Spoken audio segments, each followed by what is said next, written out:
The last thing I remembered before everything changed was the sound of my own heartbeat, slowing down as the life drained from me.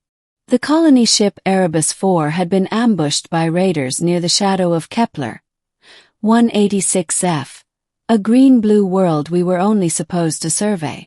The attack was sudden, brutal. Explosions ripped through the corridors, the artificial gravity fluctuated, and fire blossomed in places where oxygen leaked from fractured hull sections. I wasn't a soldier, just an engineer. My only weapon had been a wrench, and that hadn't saved me when shrapnel tore into my abdomen. I crawled into a half-collapsed maintenance shaft, clutching the wound, knowing I had minutes, maybe less. My blood painted the floor beneath me, and all I could think about was how far I had traveled from Earth only to die alone in the dark void.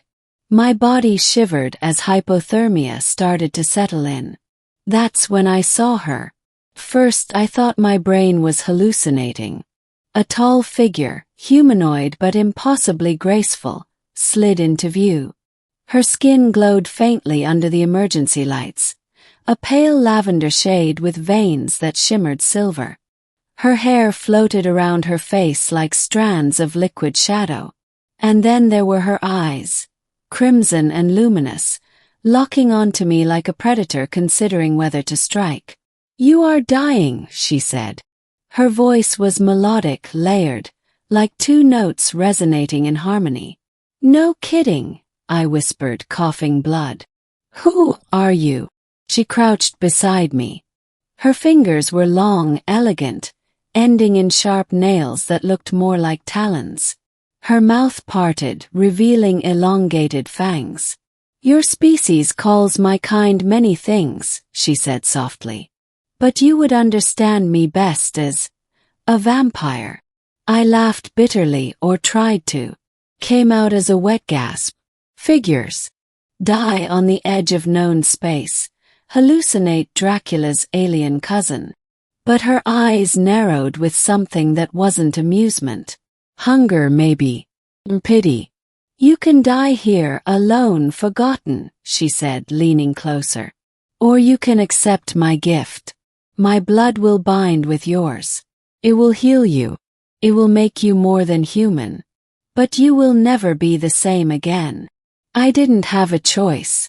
The pain was unbearable, the darkness closing in. I rasped, "Do it." She bit into her wrist with those razor fangs, and thick, glowing blood oozed forth, shimmering like molten silver. She pressed it against my lips. At first I gagged, but instinct survival forced me to swallow. It burned like fire, racing down my throat, flooding my chest, spreading into every nerve ending. My vision blurred white-hot, then collapsed into blackness. When I woke, the ship was silent. My wound was gone. My skin felt cold, my senses sharper. And the vampire woman was sitting nearby, watching me with eyes that glowed faintly in the dark. "You live," she said.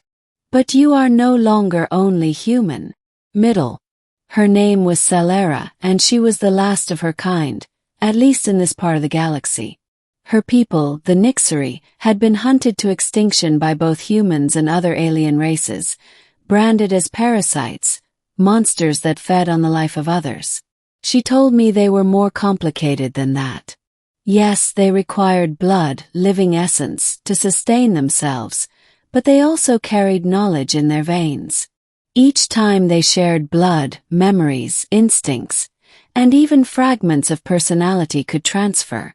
I didn't understand it all at first, but I understood one thing clearly. I was alive because of her. We explored what was left of the Erebus 4 together. Most of the crew were dead, sucked into space or burnt in the fires. The raiders had looted what they wanted and left the carcass drifting. I should have felt grief, but instead my emotions were muted, distant. Celera explained it was part of the transformation. My old humanity was still there, but layered with Nixari instincts, heightened senses, strength, and the gnawing awareness of hunger. The first time it hit me, I nearly went mad. My body ached with a craving I couldn't name until Celera handed me a sealed vial. It glowed faintly. "Animal blood," she said. "Synthesized. It will sustain you for now." I drank it and felt the fire ease. But it wasn't the same as what I really wanted. Human blood. Celera warned me of it constantly. If you take too much from a human, you kill them. If you kill too many, the hunters will find you. And they will not stop. For weeks, we floated on the wreckage, salvaging parts, building a beacon. She taught me how to move with my new body, how to hear the heartbeats of creatures in the walls, how to see heat signatures in the dark. My reflection in the mirror startled me. My eyes sometimes glowed faint red, and my teeth had lengthened. But I was also stronger, faster. Immortal, she said, though with caveats. Immortal does not mean invincible, Celera warned. Our kind can be burned, starved, torn apart. But unless such destruction occurs, time itself cannot kill you. You will live to watch stars die. That truth sank into me slowly, like a stone falling through deep water. I hadn't just survived.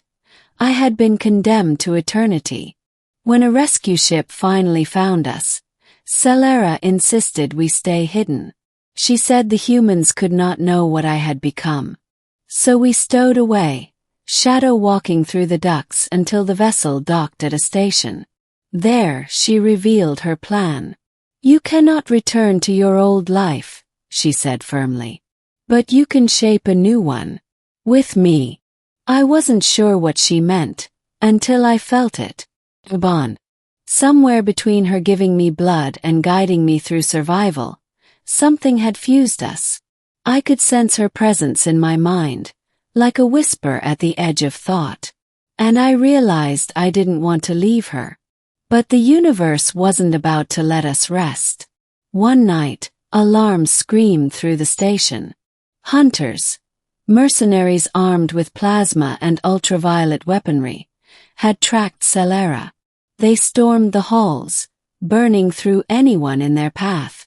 We ran, fighting when cornered. My new instincts took over. I moved faster than bullets, ripped weapons from hands, broke bones like twigs. Terrified me how natural it felt. Celera fought with a beauty that was more like dance than combat, but even she grew weaker under the assault. We barely escaped aboard a stolen shuttle, leaving the station in flames. I saw the dead faces of innocents burned into my memory, and guilt gnawed at me. If not for me, Celera might not have drawn so much attention. But she disagreed. "They would have come for me regardless. You are not my burden, human. You are my legacy." Ending. We drifted for months after that, moving from system to system, always hunted. Celera taught me more about the Nixery ways, the hidden paths between stars, the ancient wars, the covenants broken long ago. She told me the hunters feared not just the feeding but the knowledge transfer. One drop of Nixery blood could rewrite a mind, share skills instantly, even pass on centuries of experience. In the wrong hands, it was the ultimate weapon. I began to wonder if that was why she had chosen me, not just to save me but to ensure her people lived on in some form. I carried her essence inside me now. I was part of her species, however reluctantly. But immortality is a heavy gift. Decades passed in what felt like years. Celera grew quieter, more distant, until one day, during a skirmish near the Orion Fringe, she was struck by a weapon I had never seen before. A shard of light, pure ultraviolet plasma, pierced her chest. She crumpled in my arms, her blood spilling silver across my hands.